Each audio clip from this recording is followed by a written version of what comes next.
Estamos de regreso en el Avance Radio a las 7:32 minutos. Llegó sobre la mesa los comentarios y los análisis. Iniciamos con Patricia Dipré. Muchísimas gracias, don Carlos. Reiterar los saludos para quienes muy amablemente están en sintonía con nosotros a esta hora de la mañana e invitarles, por supuesto, a que nos sigan a través de nuestras plataformas de redes sociales, Avance Media, Avance Radio y Patricia Dipré. Miren, compañeros, hay un viejo adagio que reza: tanto movió la mata que le cayeron los cocos, o en un lenguaje más llano, tanto se movió que se sacó un ojo. Y ustedes saben a qué hago referencia. Pero este viejo adagio perfectamente puede ser aplicado a una serie de acciones emanadas por la Junta Central Electoral que parece dejar en evidencia una absurda falta de coherencia. Y digo esto porque no se puede pedir del órgano regulador que espere una decisión de un tribunal y al mismo tiempo actuar como si ese tribunal ya hubiese decidido. Digo esto en función a una información que también fue noticia durante el fin de semana, donde la Junta Central Electoral anunció que inició un procedimiento sancionador contra la firma encuestadora ACD Media por la publicación de encuestas y que plantea, a mi juicio, un problema que va mucho más allá de una firma encuestadora. ¿Y por qué lo digo? Porque aquí estamos hablando de principio de legalidad, de coherencia institucional, de seguridad jurídica. Un reglamento administrativo jamás podrá sobreponerse a lo establecido en una ley.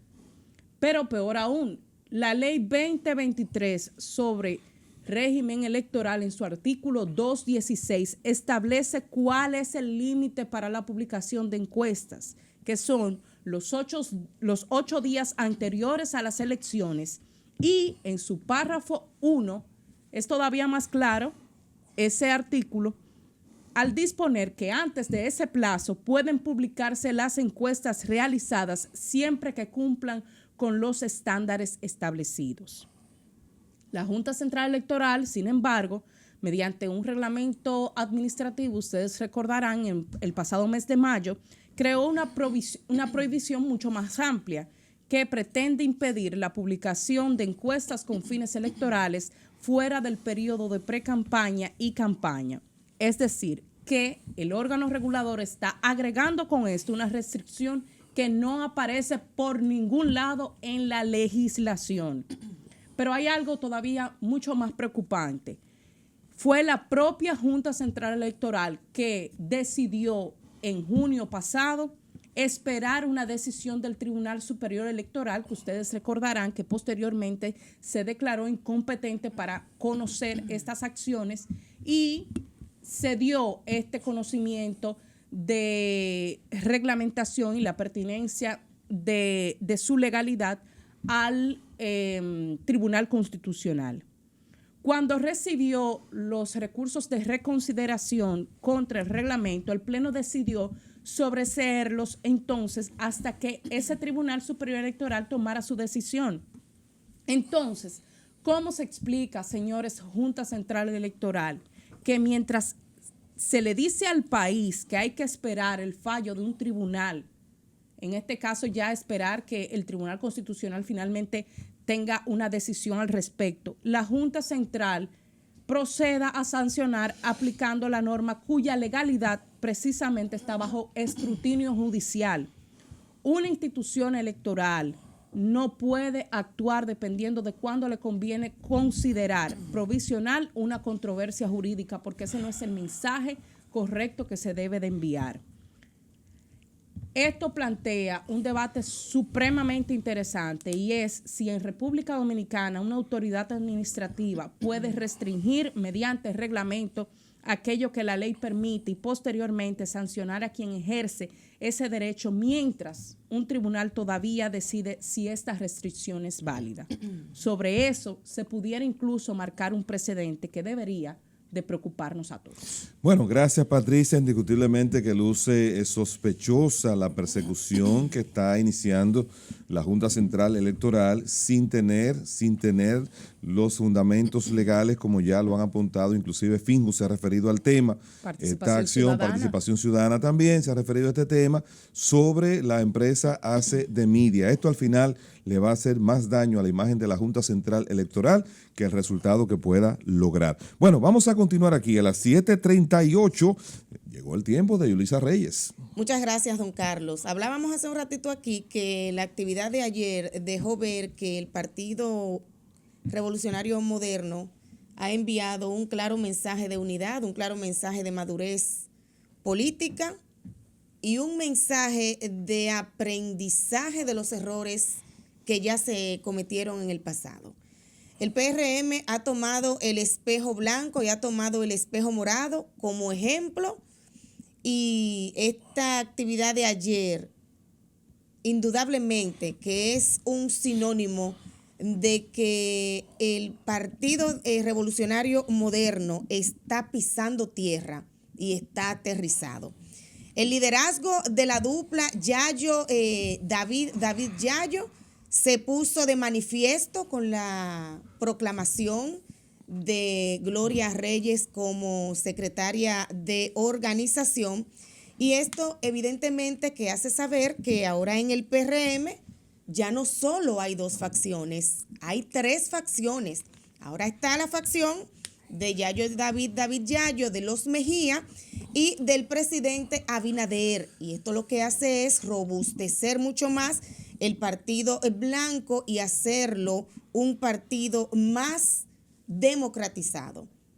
Sin duda que cuando llegaron ayer, yo que estuve en esta actividad desde su inicio hasta el final, sin dudas que cuando llegaron ayer, ahí estaba todo el mundo claro de lo que iba a ocurrir, porque ya no habían desacuerdos, porque ya el consenso se había materializado con los diferentes sectores, porque ya todos se habían puesto de acuerdo y todo el mundo llegó ahí con un mismo interés y una misma línea de proclamar esta plancha única que se iba, o que se presentó más bien el día de ayer, con diversas posiciones de la dirección ejecutiva. Pero también ahí ocurrió algo interesante, y es que ellos aprovecharon esta misma actividad para decidir o para modificar algunos de sus estatutos.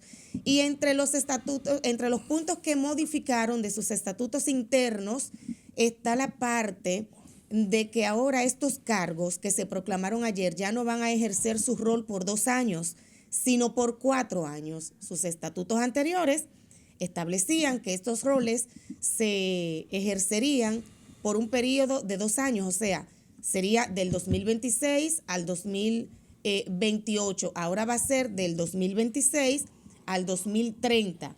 Cada uno de estos cargos tiene un periodo de 4 años. Y con el escenario que viven otros partidos, o más bien los partidos de oposición, yo creo que el gran reto que tienen ahora las nuevas autoridades que ostentan estos cargos a lo interno del partido es lograr entre ellos mismos ponerse de acuerdo, trazar las pautas estratégicas, lograr las alianzas estratégicas, hacer los aprestos de lugar de manera inteligente para lograr mantener al Partido Revolucionario Moderno en el poder más allá del 2028, que es su interés, y así lo han dejado saber. El presidente Abinader, cuando comience a ejercer su función como presidente del partido, que mientras tanto lo va a hacer como primer vicepresidente del IGNE Ascensión, tiene el gran desafío de que la cúpula del Partido de la Liberación, del Partido Revolucionario Moderno, esté en una misma sintonía a la hora de elegir el candidato que va a encabezar la boleta blanca en las elecciones del 2028. Gloria Reyes, Juan Garrigó, que son nuevos y que son relativamente jóvenes, que comienzan a ocupar estas posiciones y que ahora su carrera política da un cambio de 360 grados porque ocupar una posición tan importante como esta de un partido en el poder, pues evidentemente que marca un antes y un después en la carrera política de cualquier dirigente. Ojalá que al elegir, que al abocarse a hacer los aprestos del lugar para elegir quién va a ser el candidato oficial del Partido Revolucionario Moderno, siga reinando la armonía en el Partido Blanco para poder garantizar hasta ciertos puntos la permanencia en el poder más allá del 2028. Bueno, muy bien, continuamos aquí entonces. Ya son las 7:43. Don Víctor Erasme, ¿y usted? Gracias, Carlos, reiterándote el saludo, así como a Patricia, a Martín, a Yulisa, a los dominicanos de aquí, los dominicanos de la diáspora. Tremendo reto que tiene el presidente Luis Abinader. Reto. Yo siempre destaco que Luis Abinader es un pionero. Es el primero, recordar, que el primer presidente del país que nació después de la muerte de Trujillo. El primero que siendo presidente asiste a un debate. El primero proveniente de las filas del Partido Revolucionario Moderno que logra reelegirse de manera consecutiva. Y si logra ese logro, valga la redundancia, de mantener a su partido en el poder, claro, tendría otro punto. Ahí se va a reflejar el éxito de la gestión interna. Sería ya ponerle la tapa al pomo a una de las carreras políticas más exitosas de los últimos tiempos que hemos tenido en la República Dominicana. Bueno, ya lo que tiene que ver con mi comentario, Carlos, quiero iniciar felicitando a la República Dominicana. ¿Por qué? Porque acabamos de montar unos Juegos Centroamericanos y del Caribe extremadamente exitosos. No hay por dónde jalarle un pellizquito para hacerle una crítica en el orden negativo a estos juegos. La organización, incluso Martín me enseñaba el otro día comentarios de algunos de los atletas que vinieron de otros países y definitivamente la reacción y la percepción que tienen estos atletas de la República Dominicana es totalmente positiva. Destacar que la República Dominicana culminó en la 5ª posición, como se sabe, del medallero en estos Juegos Centroamericanos y del Caribe Santo Domingo 2026. Conquistó un total de 150 medallas, la cifra más alta en su historia en este evento. El país obtuvo 46 preseas de oro, 37 de plata y 67 de bronce, estableciendo además un récord nacional en cantidad de metales dorados, reiterando. ¿Qué es lo importante de esto? Que la República Dominicana logró 21 medallas más que en San Salvador 2023. 21 medallas de oro más, una de plata más y 17 medallas de bronce más. Para el total de 150 habíamos obtenido en San Salvador 2023 111. O sea que definitivamente. Y en este punto, Carlos, quiero destacar la gestión que ha venido realizando el director del Instituto Nacional de Educación Física, Alberto Rodríguez. Ha sido una gestión centrada, por ejemplo, en crear acuerdos con algunas instituciones, como por ejemplo uno que se firmó con la Fundación del Cibao Fútbol Club y con muchísimas otras instituciones para impulsar el deporte desde las escuelas, que me parece fundamental porque prácticamente ahí es que inicia la formación de los niños, adolescentes y jóvenes del país. Pero ¿en qué se ha preocupado también Alberto Rodríguez como director de INEFI? En la celebración de juegos interescolares, que tuve recientemente el honor de participar en un cierre que se celebró en el Ensancho Sama y definitivamente el éxito fue total. También en la construcción de techados en centros educativos. Y de su lado, ¿qué decir del ministro Kelvin Cruz? Recordar que Kelvin fue designado por el presidente Luis Abinader en esa institución en una situación un poco delicada, porque era el alcalde de La Vega, se generaron muchas críticas y todo, pero desde mi punto de vista ha sido el mejor ministro de deportes que ha tenido la República Dominicana en mucho tiempo. Kelvin Cruz, por ejemplo, rescató los juegos fronterizos, ha impulsado la construcción de techados en prácticamente todo el territorio nacional, que esto es fundamental. Y hay que destacar, además, Carlos, que el deporte es algo fundamental para levantar el orgullo de una nación.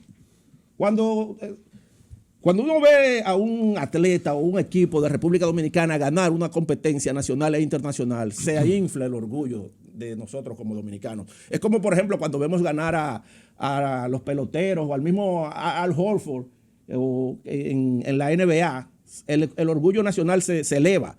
Además de que el deporte también es algo fundamental para evitar el tema de la delincuencia. Ya para terminar, entiendo que si es posible tener estos logros en el deporte, yo creo que eso se puede traducir a todo lo que es la República Dominicana, por ejemplo, al tema de la economía, y que esto siempre con el pensamiento de que esto se pueda traducir en bienestar y mejoría para todo el pueblo dominicano. Finalmente, concluir diciendo que considero absolutamente posible que tengamos y podamos lograr nuestro sueño dominicano. Qué bueno, agréguele ahí como punto positivo a esos juegos que cerca de 1.000 millones de personas estuvieron siguiendo la transmisión de los juegos, que eso es un elemento también a valorar y agregar. Más de 101.506 menciones y más de 9.163.000 interacciones se produjo a través de la transmisión de estos juegos a través de las diferentes vías y canales. Así que es importante agregar esos datos. Bueno, vamos a continuar aquí porque miren, a las 7:48 llegó don Martín Severino a su comentario. Del pueblo y para el pueblo. Muchas gracias, don Carlos, y gracias a todos esos amigos que continúan escuchando el Avance Radio a través de la 100.1. Miren, destacadas esas puntualizaciones que hace nuestro queridísimo Víctor, y en ese sentido, en esa misma línea, yo quisiera empezar diciendo por qué si contamos con estos atletas que vinieron haciendo un trabajo estupendo a lo que es lo largo de estos Juegos Centroamericanos y del Caribe, valorar también pues las excelentes condiciones con las cuales las autoridades pusieron los terrenos y las diferentes unidades donde se celebraron estos juegos, los diferentes pabellones y demás. La pregunta nace ahora, o la inquietud que me nace luego de ver todo este despliegue de estos últimos días es ¿qué estamos haciendo para que esos atletas que hoy en día aplaudimos y victoriamos pues tengan el relevo necesario para que compitan de una manera de lo más alto posible en las próximas competencias que se realizarán en el futuro?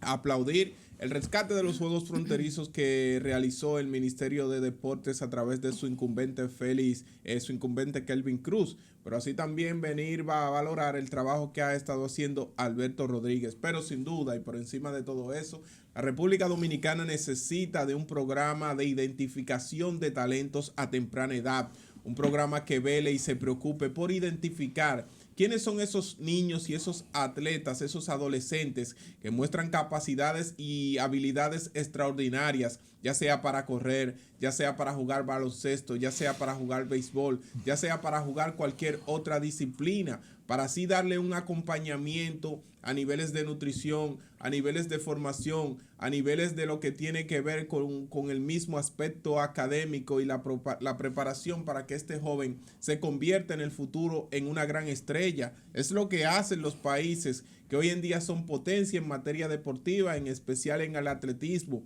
Vimos el despliegue que tuvo México aquí en los centroamericanos, pero hemos visto en muchas competencias internacionales cómo estos países dominan todo lo que son las distintas disciplinas. Y República Dominicana debe de verse en ese espejo porque material tenemos. Lo importante es evaluarlos e identificarlos a temprana edad para convertirlos a ellos en grandes figuras del deporte nacional. Y de manera especial yo quiero hacer un llamado a lo que es el sector privado. Ya con el remozamiento que tuvo el Centro Olímpico Juan Pablo Duarte, las autoridades pues han cumplido parte de su rol con relación al deporte, pero yo quiero hacerle un llamado especial al empresariado dominicano, a las instituciones privadas, porque es muy fácil luego de que un atleta viene a base de su sacrificio, a base de su esfuerzo, sin las herramientas ni los ingredientes necesarios para convertirse en campeón, y viene y domina en una competencia. Es muy fácil después de que llegan las medallas usted venir y quererse tirar foto, apadrinar a un atleta, pero lo difícil de todo esto es creer en el atleta cuando está falta de zapatillas, cuando está falta de una buena nutrición, cuando el atleta está a falta de los equipos necesarios para realizar un entrenamiento de alto nivel que lo lleve a convertirse en un atleta de alto rendimiento. Ahí es que debe de llegar la ayuda del sector privado, no cuando estos muchachos vienen y suben al podio, se ponen la mano en el pecho y el himno nacional suena. Así que si se cree verdaderamente en el deporte dominicano, si se cree realmente en que nuestros muchachos tienen el potencial y la capacidad para ser grandes atletas de nivel mundial y de categoría élite, pues entonces vamos a empezar a apoyarlo desde antes de que empiecen a salir en la televisión. Si la República Dominicana, el empresariado, las instituciones privadas fueran otras, para el próximo año escolar, todas las mascotas de nuestros niños que acudirán a nuestras aulas deberían de tener la cara de Marilady Paulino, la cara de Talía Terrero, la cara de los más de 46 jugadores que obtuvieron estas medallas de oro y de los muchos que hicieron su esfuerzo para competir. Pero lamentablemente y de manera vergonzosa, para el próximo año escolar, las caras y los rostros que vamos a ver en muchos de estos cuadernos son las de muchos políticos que no han hecho nada por la República Dominicana y se han pasado años pasando y prometiendo cosas que nunca han cumplido. Hay que ver realmente lo que estamos haciendo para convertir a nuestros atletas en verdaderos deportistas élites, porque cabe destacar que el campeón no se valora ni se aplaude solamente cuando tiene la medalla, se aplaude y se busca a temprana edad para que éste se convierta en un símbolo y una representación de lo que es un verdadero ejemplo para la República Dominicana. Extraordinario llamado de atención por parte de Martín Severino y por supuesto que como país tenemos un importante nicho que seguir consolidando. A esta hora, 7:54, pues nos llega don Carlos del Bosque. Muchas gracias, equipo. Muchas gracias a la gente que cada mañana pues está pendiente de nosotros de 7 a 9 aquí en el Avance Radio a través de 100.1 y también de nuestras redes sociales @el Avance Radio y @el Avance Media. Que tengan todos un feliz inicio de semana y que esta sea una semana bastante productiva para todos ustedes. Bueno, varios temas rápidos mientras nosotros estamos aquí. Indiscutiblemente que el mundo sigue girando y hay que estar pendiente a lo que va sucediendo fuera de nuestra isla. En Colombia, ayer, pues después de la juramentación del presidente Abelardo de la Espriella, se han producido dos acontecimientos. Cayó abatido, según han reportado autoridades colombianas, Alexis Perdomo, presunto financiero de una de las salas de las FARC, y también se llevaron a alias El Ruso, cabecilla del Frente 28. Pero ¿qué más está ocurriendo en el mundo? Hace unas horas, pues en China, por la llegada de un tifón, que es un ciclón tropical, han sido evacuados más de 1 millón de personas de la ciudad de Cheisán. Imagínese usted que en Santo Domingo, el Distrito Nacional, no creo que vivan 1 millón de personas, que haya que evacuarlos a todos por la llegada de un fenómeno natural. Últimamente estos fenómenos han estado golpeando muy fuerte a China. Lo otro es, señores, que quiero entonces ya entrar en los dos temas que tengo para esta mañana. Uno de ellos es saludar la decisión, la iniciativa del Ministerio de Salud Pública y la Dirección Nacional de Control de Drogas, quienes están auspiciando un estudio que procura identificar la presencia de sustancias psicotrópicas en las personas que tienen accidentes de tránsito. De hecho, la DNCD le ha donado 300 kits de pruebas al Ministerio de Salud Pública para que comiencen a ser aplicados en personas que han tenido accidentes y se encuentran recluidos en hospitales del país. Importante iniciativa que fue encabezada por el ministro de Salud Pública, el doctor Víctor Atala, y también por el almirante de la Dirección Nacional de Control de Drogas, el señor José Manuel Cabrera Ulloa. Esta iniciativa, y desde hace tiempo que nosotros veníamos advirtiendo que en cada accidente de tránsito era obligatorio determinar cuál era la causa del mismo. Y si hay presencia de sustancias controladas, pues eso es importante poderlo determinar, porque ante la justicia, ya hoy con el nuevo Código Penal, eso tiene otra connotación. Miren, hay otra información también que brinda el Ministerio de Salud Pública, que es una información importante, y es que los casos de dengue están aumentando en el país. Dice Salud Pública que ya tenemos 213 casos y se reportan 11 contagios en los últimos 7 días. A eso la población tiene que prestarle atención. Yo creo que el insecto que tiene la mejor campaña de relaciones públicas es nada más y nada menos que el mosquito. ¿Por qué digo esto? Miren, la OMS ha reportado que cada año en el mundo cerca de 700,000 personas pierden la vida producto de enfermedades transmitidas por vectores, entre ellos los mosquitos. Y eso hace que esto sea un enemigo silencioso que tenemos presente en nuestras calles, pero de una eficiencia letal cuando se produce la picadura. La gente no puede bajar la guardia con el tema este del dengue. ¿Por qué? Porque en las casas, debido a la situación de la escasez de agua, se sigue acumulando agua para poder desarrollar las actividades cotidianas. Y en ese descuido, entonces resulta que esos recipientes con agua se convierten en reservorio de ese mosquito. En los entornos, las gomas viejas, la basura que se coloca en las calles también provoca que este mosquito se reproduzca y no podemos bajar la guardia con eso. No nos podemos olvidar de que el mosquito, históricamente, de acuerdo a lo que nos contó en su libro de historia, historiador creo que apellido Macmillan, que es estadounidense, sitúa que en el año de 1802 en Haití, precisamente cuando se enfrentaban las tropas de Napoleón al ejército haitiano, los mosquitos jugaron un papel determinante porque precisamente el Aedes aegypti, que hoy transmite el dengue, hizo su trabajo transmitiendo la fiebre amarilla y eso provocó que el ejército francés fuera diezmado y el ejército entonces haitiano se aprovechó de esa coyuntura y finalmente pues logró ganar esa victoria. No bajemos la guardia con el dengue porque los temas de salud no solamente se lo podemos dejar a las autoridades, sino que la participación de la gente es fundamental, sobre todo en eliminar los criadores de mosquitos. Y si usted tiene agua en su casa, mantenga los recipientes tapados, porque evidentemente que las variantes del dengue también van evolucionando y cada vez estos casos son de mayor letalidad. Hasta ahora no hay una epidemia, pero si nosotros ponemos de nuestra parte, podemos evitar también de que eso suceda. Tengo que dejarlo ahí porque me dice el director que tenemos que continuar avanzando. Así que, director, avance usted.